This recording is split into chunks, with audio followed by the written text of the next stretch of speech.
ব্যাপারটা আমি ভুলেই যেতাম, কিন্তু ভুলতে পারলাম না। হাতের উল্টো পিঠে আনিসের এঁকে দেওয়া চিহ্নটির জন্য।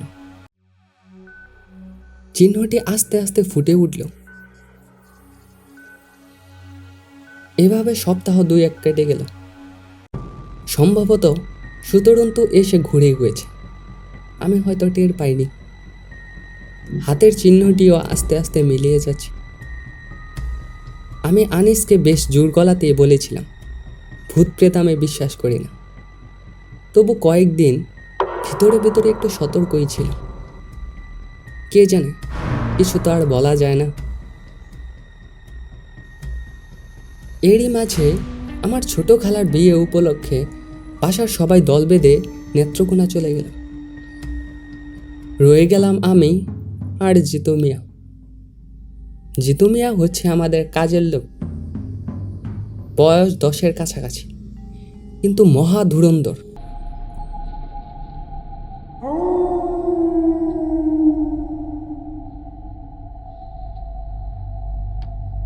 সেদিন সন্ধ্যাবেলা বাসায় ফিরতেই জিতু মিয়া একগাল হেসে বলল,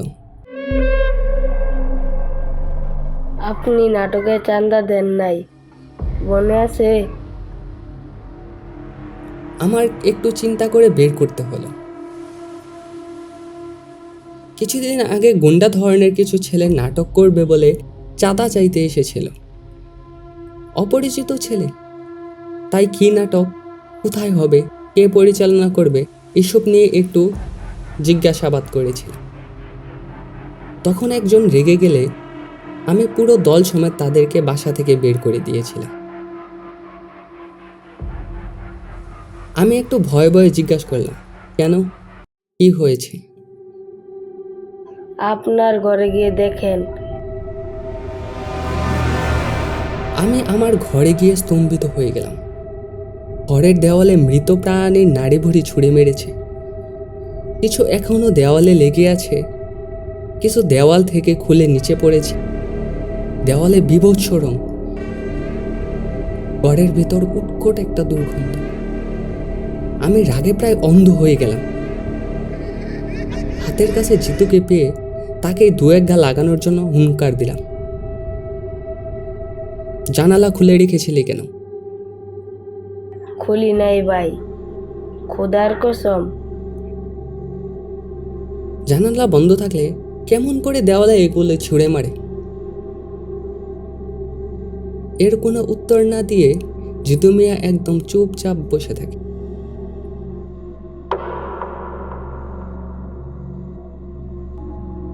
একজন লোক ডাকিয়ে সময় লাগিয়ে ঘরদোর পরিষ্কার করা হলো।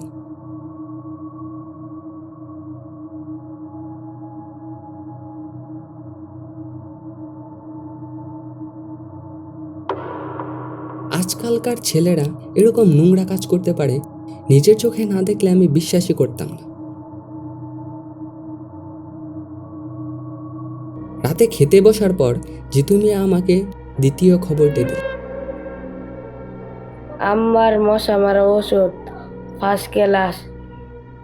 যে বাসায় কোনো মশা নাই, মশা মারার ওষুধ কিনেছি, সেটা মশাদের বিরুদ্ধে খুব কার্যকর। শুনে আমি খুবই চিন্তিত হয়ে উঠলাম। যেটা মশার জন্য বিষাক্ত, সেটা মানুষের জন্য বিষাক্ত।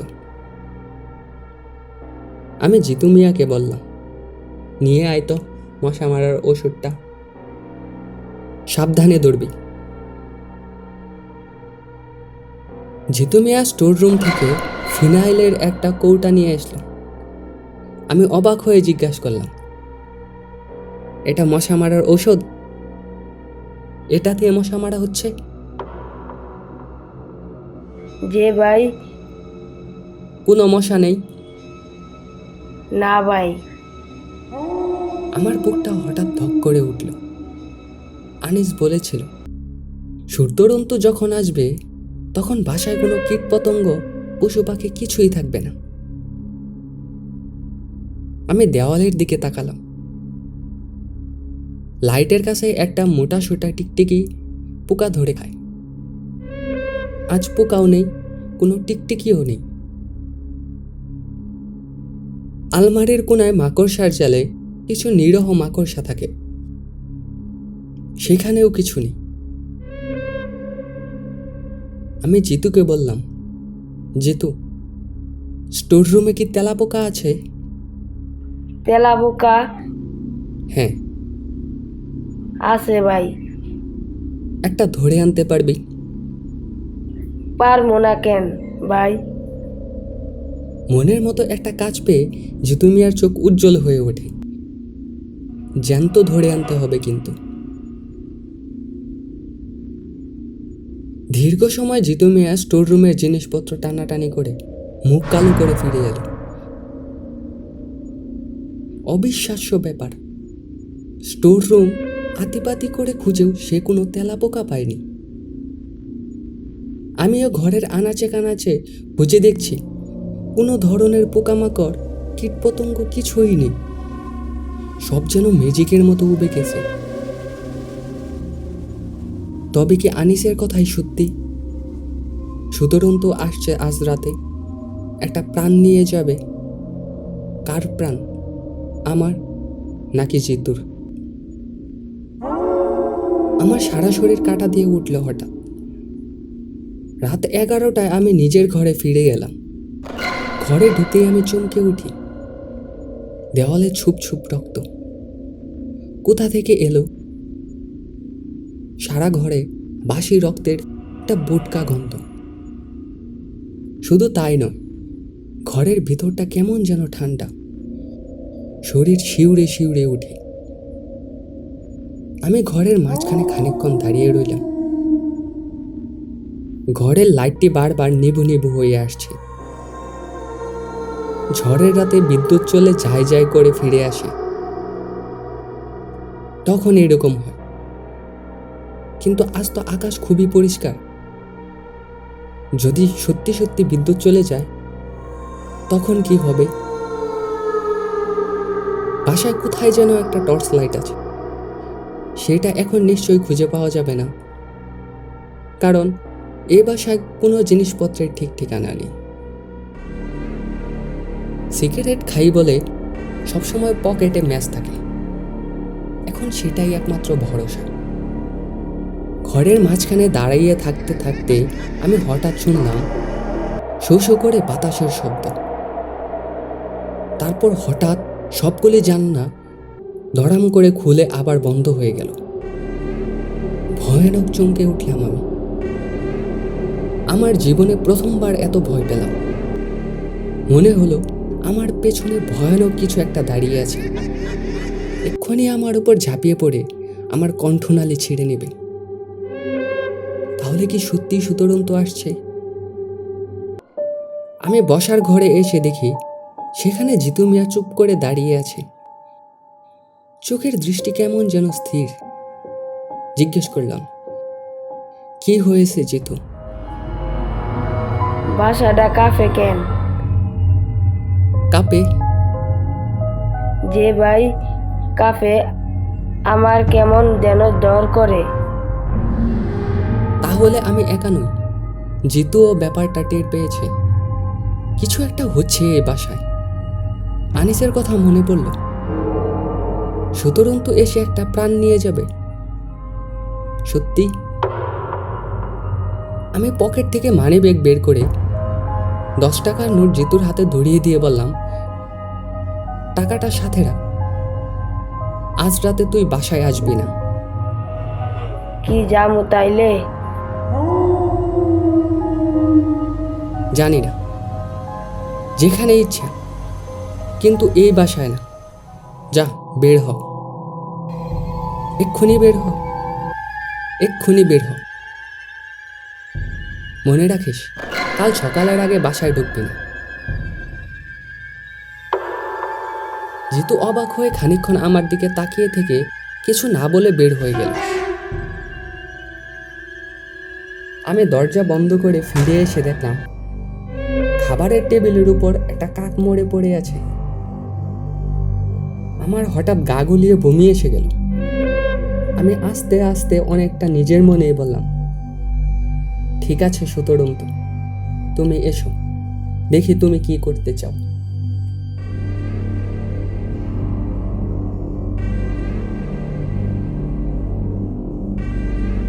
স্টোর রুমে একটা শাবল থাকে, সেটা অনেক খুঁজে বের করে আনলাম।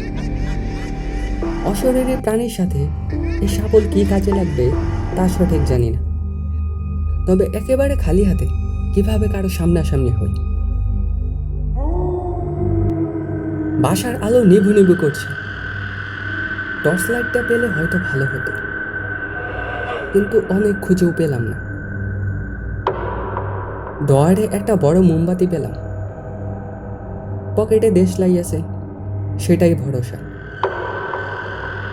ঘড়ির দিকে তাকিয়ে দেখি রাত প্রায় 12টা। এই কাল রাত কি কখনো শেষ হবে না? আমি বসার ঘরের দেওয়াল ঘেঁষে একটা চেয়ার নিয়ে এসে বসে একটা সিগারেট ধরালাম। সিগারেটে দুটো টান দিয়ে মাথা একটু ঠান্ডা হলো। কি আশ্চর্য, এই বিংশ শতাব্দীতে বসে আমাকে সত্যি অপদেবতা দেখতে হচ্ছে। সিগারেট খেতে খেতে একটু অন্যমনস্ক হয়েছিলাম। হঠাৎ একটা বিচিত্র জিনিস খেয়াল করলাম। সিগারেটের ধোঁয়া কুণ্ডলি পাকিয়ে আবছা আবছা একটা প্রাণের রূপ নিতে শুরু করেছে। সত্যি দেখছি নাকি চোখের ভুল? আমি ফু দিতেই প্রাণীটা মিলিয়ে গেল, কিন্তু সাথে সাথে ঝনঝন শব্দ করে দেওয়াল থেকে জলডঙের একটা ছবি খুলে পড়ল। কাঁচ ভেঙে ছড়িয়ে পড়ল সারা ঘরে। আমি ভয়ানক চমকে উঠলাম। অবিশ্বাস্য ব্যাপার। হঠাৎ মনে হতে লাগলো আমি ছাড়াও ঘরে আরো কেউ আছে, ভয়ানক কিছু একটা। প্রচন্ড ভয়ে আমার চিন্তা করার ক্ষমতা সব চলে গেল। অনেক কষ্ট করে আমি নিজেকে শান্ত করে রাখলাম, দেখা যাক কি হয়। আমি চেয়ারে শান্ত হয়ে বসে আস্তে আস্তে কিন্তু জোর দিয়ে বললাম, সুতরাং তো তুমি যাও, তুমি চলে যাও। নিজের কাছে নিজের কণ্ঠস্বরটি ভারী অদ্ভুত শোনালো। তার সাথে সাথে সারা বাসা যেন থরথর করে কেঁপে উঠল। টেবিলে পেয়ালা, পিরিচ, টেবিল ল্যাম্প, ঘরের শেকল ঝনঝন শব্দ করে কেঁপে উঠল। আমি দেখলাম লাইটটা ডান থেকে বাম পাশে ঝুলতে শুরু করেছে। তাকিয়ে থাকতে থাকতেই হঠাৎ সেটা শব্দ করে ফেটে গেল। সাথে সাথে সারা বাসা অন্ধকার হয়ে গেল। ফিউজ কেটে গেছে নিশ্চয়। হা হা হা শব্দ করে কি যেন একটা ছুটে গেল। একটা গরম বাতাস আমি টের পেলাম। পকেট থেকে দেশলাই বের করে কাপা কাপা হাতে একটা কাঠি জ্বালালাম। ঘরের অন্ধকার দুর্না হয়ে যেন আরো বেড়ে গেল। হঠাৎ ঠক ঠক করে দরজায় শব্দ হলো। আমি চমকে উঠলাম। তার একটু পরে শুনলাম জিতুর গলার স্বর। ভেউ ভেউ করে কাঁদতে কাঁদতে বলছে, আমার টেহা দেয় না। আমি ভয় পেয়ে দরজা খুলতে খুলতে বললাম, কি হয়েছে জিতু? দরজা খুলতে জিতু হুড়মুড় করে ভেতরে ঢুকে পড়ল। হঠাৎ করে জিতু চুপ হয়ে গেল। আমি ভয় পেয়ে ডাকলাম, জিতু। জিতু কোনো কথা না বলে আমার দিকে তাকালো। মোমবাতির আলোতে জিতুকে হঠাৎ বিচিত্র লাগলো। চোখ দুটিতে ভয়, রক্তহীন মুখে যেন প্রাণের চিহ্ন নেই। আমি বললাম, কি হয়েছে জিতু, কি হয়েছে? জিতু পাগলের মতো একবার চারদিকে তাকালো। কি একটা বলার চেষ্টা করলো, কিন্তু কিছুই বলতে পারল না। তার মুখের দিকে তাকিয়ে হঠাৎ আমার বুকটা ধক করে উঠল। মোমবাতির শিখাটা দপদপ করে হঠাৎ নিভে গেল।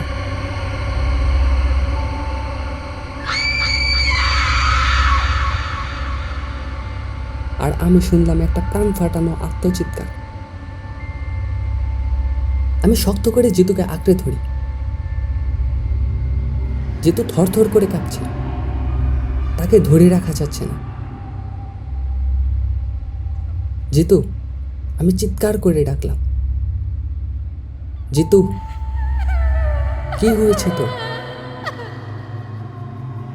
জিতু কোনো উত্তর দেয় না।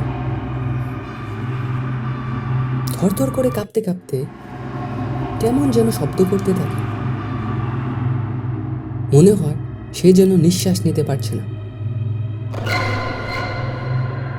আমার হঠাৎ আনিসের কথা মনে পড়ল। আনিস বলেছিল, সুতরাং তো একজনের প্রাণ নিয়ে যাবে। তাহলে জিতুই কি সেই একজন? ঠিক তখন আমার আবার মনে পড়ল আমার হাতের চিহ্নটার কথা। আনিস বলেছিল হাতটা বুকের কাছে ধরে রাখতে, ভয় চলে যাবে তাহলে। আমি জিতুকে শক্ত করে চেপে ধরে হাতটা জিতুর বুকের উপর চেপে ধরলাম। ফিসফিস করে জিতুর কানের কাছে বললাম, জিতু, কোনো ভয় নেই। বলার সাথে সাথে সত্যি সত্যি আমার ভেতর কেমন জানে সাহস ফিরে এলো। সত্যি মনে হতে থাকলো কোনো ভয় নেই।